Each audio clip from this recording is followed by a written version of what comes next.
আজ শেয়ার করব ঝিঙে ও মুগ ডাল দিয়ে খুবই সুন্দর একটা নিরামিষ রেসিপি। খেতে খুবই ভালো লাগে। যারা নিরামিষ খেতে পছন্দ করেন আশা করছি আপনাদেরকে খুব ভালো লাগবে। আসসালামু আলাইকুম, সবাই কেমন আছেন? আশা করছি সকলে ভালো আছেন।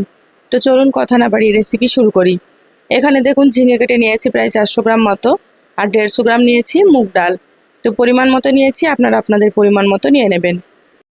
চুলা অন করে কড়াই দিয়ে দিলাম, কড়াই দিয়ে দিলাম 2টো এলাচ, একটা শুকনো মরিচ, 1 চা চামচ গোটা জিরা, আর 1 চা চামচ দিয়ে দিলাম গোটা ধনিয়া, সামান্য একটু লবণ, আর 5-6টা মতো দিয়ে দিলাম গোলমরিচ। এই মশলাটা অবশ্যই রেডি করে রাখবেন। এই মশলাটা দিলে কিন্তু এই রেসিপির স্বাদটা একেবারে দ্বিগুণ হয়ে যাবে। অবশ্যই কিন্তু দিতে হবে এই মশলাটা। এবার নেড়েচেড়ে মশলাটাকে হালকা একটু ভেজে নেব। মিডিয়াম আঁচে মশলাটাকে সুন্দর করে একটু ভেজে নিলাম, ভাজা হয়ে গিয়েছে। এবার আমি কড়াই থেকে ঢেলে নিয়ে ঠান্ডা করে গুঁড়ো করে নেব। চুলাতে আবারও কড়াই দিয়ে দিলাম, এখানে দিয়ে দিলাম মুগ ডালগুলো। এবার মিডিয়াম আঁচে মুগ ডালগুলোকে একটু ভেজে নিতে হবে। মুগ ডাল অবশ্যই ভাজবেন, তাহলে কিন্তু খেতে খুব ভালো লাগে। একটু নেড়েচেড়ে মিডিয়াম আঁচে ভেজে নিচ্ছি। প্রায় 4 থেকে 5 মিনিট মতো ভেজে নিলে ডালগুলো সুন্দর ভাজা হয়ে যাবে। আপনারা তো ঝিঙের অনেক রকম রেসিপি খেয়েছেন, তো এই রেসিপিটা একবার রান্না করে খেয়ে দেখবেন। আশা করছি ভীষণ ভালো লাগবে আপনাদেরকে। দেখুন আস্তে আস্তে কালারটা কিন্তু অনেকটাই চেঞ্জ হয়ে গিয়েছে, আর মুগ ডালগুলো কিন্তু ভাজা প্রায় হয়ে এসেছে। খুব বেশি লালচে করে কিন্তু ভাজা যাবে না। মুগ ডাল থেকে যখন সুন্দর একটা ফ্লেভার বের হবে তখন বুঝতে হবে ডালগুলো ভাজা হয়ে গিয়েছে। এবার আমি কড়াই থেকে ডালগুলোকে ঢেলে নেব। চুলাতে আবারও কড়াইটা দিয়ে দিলাম, এবার দিয়ে দিচ্ছি সর্ষের তেল। তো এখানে প্রায় আমি 4 টেবিল চামচ মতো তেল দিয়েছি। তেলের পরিমাণটা এখানে আপনারা কম বেশি করে নেবেন। আর এখানে আমি সর্ষের তেলে রান্না করছি। এই রেসিপিটা কিন্তু সর্ষের তেলে রান্না করলে বেশি ভালো লাগে। তেলটা মিডিয়াম গরম করে নিয়েছি। এবার আমি এখানে দিয়ে দিচ্ছি 2টো মিডিয়াম সাইজের আলু। আলুগুলোকে এইভাবে ডুমো ডুমো করে কেটে নিয়েছি। আলুগুলো কিন্তু আপনারা এইভাবেই কেটে নেবেন। আর আলু দিলে রেসিপিটা খেতে আরও বেশি ভালো লাগবে। সম্পূর্ণ আলুগুলো দিয়ে দিলাম। এবার এখানে দিয়ে দিলাম সামান্য একটু লবণ, আর সামান্য পরিমাণে একটু দিয়ে দিচ্ছি হলুদ গুঁড়ো। এবার আলুগুলোকে মিডিয়াম আঁচে একটু ভেজে নেব। আলুগুলো ভাজলেও কিন্তু খেতে ভালো লাগবে। তো খুব বেশি লালচে করে ভাজার দরকার নেই, হালকা একটু লালচে করে ভেজে নিচ্ছি।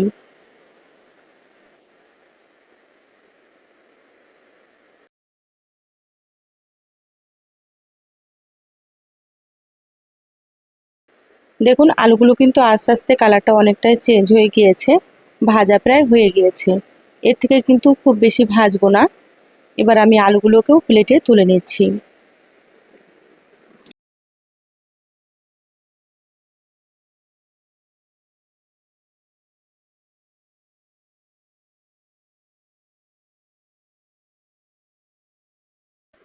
আলুগুলো তুলে প্লেটে রেখে দিলাম। এবার ওই তেলের মধ্যে দিয়ে দিলাম 1 চা চামচ গোটা জিরা।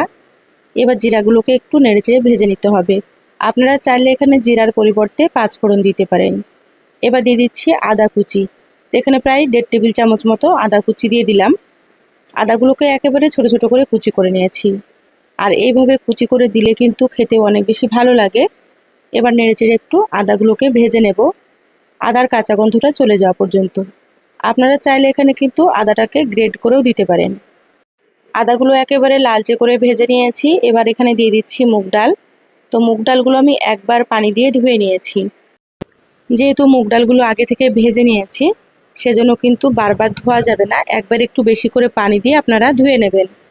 বারবার ধুলে কিন্তু ভাজার ফ্লেভারটা চলে যাবে। এবার মুগ ডালগুলোকে তেলের সঙ্গে খুব ভালোভাবে একটু নেড়েচেড়ে মিশিয়ে নিচ্ছি। দেখুন সুন্দর করে মিশিয়ে নিলাম। এবার দিয়ে দিচ্ছি স্বাদ মতো লবণ। তো এখানে আমি 1 চা চামচ লবণ দিয়ে দিলাম। এবার এখানে দিয়ে দিচ্ছি হাফ চা চামচের থেকে একটু কম হলুদ গুঁড়ো। দিয়ে দিচ্ছি হাফ চা চামচ মতো ধনিয়া গুঁড়ো, আর হাফ চা চামচ দিয়ে দিচ্ছি জিরা গুঁড়ো, আর সামান্য একটু দিয়ে দিচ্ছি মরিচের গুঁড়ো।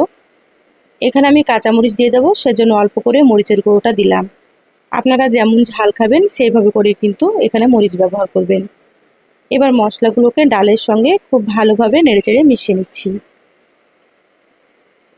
মশলাগুলো ডালের সঙ্গে খুব ভালোভাবে মিশিয়ে নিয়েছি। এবার আমি এখানে দিয়ে দিচ্ছি কেটে রাখা ঝিঙেগুলো। ডালের সঙ্গে ঝিঙেগুলোকেও খুব ভালোভাবে একটু নেড়েচেড়ে মিশিয়ে নেব।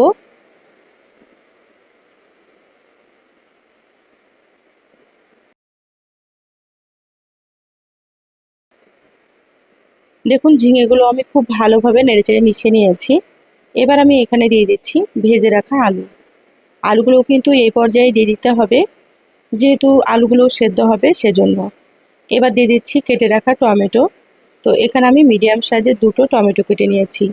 টমেটোর পরিমাণ একটু বেশি দিয়ে দেবেন, তাহলে দেখবেন খেতে আরও বেশি টেস্টি হবে। একসাথে আবারও খুব ভালোভাবে সব কিছু মিশিয়ে নিচ্ছি। সব কিছু সুন্দর করে মিশিয়ে নিয়েছি। এবার আমি ঢাকা দিয়ে রান্না করে নেব মিডিয়াম আঁচে 5 মিনিট মতো। দেখুন 5 মিনিট মিডিয়াম আঁচে রান্না করে নিয়েছি, ঢাকাটা খুলে নিলাম। এইভাবে করে ঝিঙেগুলোকে একটু কষিয়ে নিতে হবে। আবারও খুব ভালোভাবে নেড়েচেড়ে মিশিয়ে নেব। আর এই পর্যায়ে কিন্তু আমি চুলার আঁচটা মিডিয়ামে রেখেছি।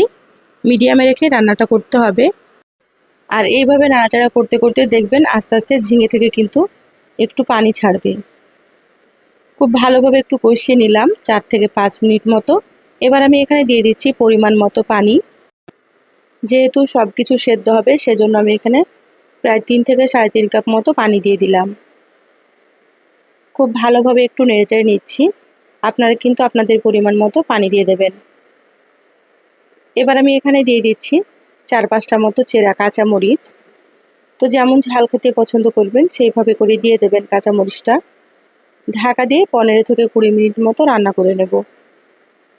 প্রায় আমি 20 মিনিট মতো রান্না করে নিয়েছি মিডিয়াম আঁচে। ঢাকাটা খুলে নিলাম। এবার দেখে নেব সব কিছু সেদ্ধ হয়েছে কি। একটু সময় নিয়ে রান্নাটা করলে খেতে কিন্তু অনেক বেশি মজা হয়। গরম ভাত, রুটি, লুচি, পরোটা সব কিছুর সঙ্গে কিন্তু দারুণ লাগে খেতে। দেখুন ডালগুলোও সেদ্ধ হয়ে গিয়েছে সুন্দর মতো। এখানে ঝিঙে আর আলুগুলোও কিন্তু খুব সুন্দর সেদ্ধ হয়ে গিয়েছে। আর দেখুন তরকারিটা একেবারে মাখো মাখো হয়ে গিয়েছে। এইভাবে রান্নাটা করে নিতে হবে। এবার আমি এখানে দিয়ে দিচ্ছি ভাজা মশলা। প্রথমে যে মশলাটা আমি রেডি করে রেখেছিলাম সেই মশলাটা গুঁড়ো করে নিয়েছি। সেখান থেকে আমি 1.5 চা চামচ মশলা দিয়ে দিলাম। এবার দিয়ে দিচ্ছি 2 চা চামচ মতো ঘি। রান্নার শেষে ঘি আর ভাজা মশলাটা দেওয়ার কারণে কিন্তু এই রান্নার স্বাদ একেবারে দ্বিগুণ হয়ে যায়। তো অবশ্যই আপনারা এইভাবে রান্না করবেন, খেয়ে কমেন্ট করে জানাবেন রেসিপিটা আপনাদেরকে কেমন লেগেছে। এবার আমি সমস্ত সুন্দর করে নেড়েচেড়ে মিশিয়ে নিচ্ছি। আর রান্নার কালারটা দেখে আপনারা হয়তো বুঝতে পারছেন রান্নাটা কতটা সুন্দর হয়েছে। দেখুন মশলা খুব ভালোভাবে নেড়েচেড়ে মিশিয়ে নিলাম। রান্না হয়ে গিয়েছে, আমি চুলাটাও অফ করে দিলাম। এবার ঢাকা দিয়ে 5 থেকে 6 মিনিট রাখবো, তারপরে আপনাদেরকে আমি দেখাচ্ছি। প্রায় 5 থেকে 6 মিনিট পর দেখুন বলে ঢেলে নিয়েছি। মাশাআল্লাহ কতটা সুন্দর হয়েছে। এই রেসিপিটা দেখতে যতটা সুন্দর হয়, খেতে কিন্তু ভীষণ ভালো লাগে। এই একটা রেসিপি থাকলে কিন্তু গরম ভাতে আর কিছুই লাগবে না। আপনারা চাইলে রুটি, লুচি, পরোটা সব কিছুর সঙ্গেই কিন্তু খেতে পারবেন। যারা নিরামিষ খেতে পছন্দ করেন একবার হলেও কিন্তু রান্নাটা করে খেয়ে দেখবেন। তো রেসিপিটা কেমন লাগলো চ্যানেলের কমেন্ট বক্সে কমেন্ট করে জানাবেন।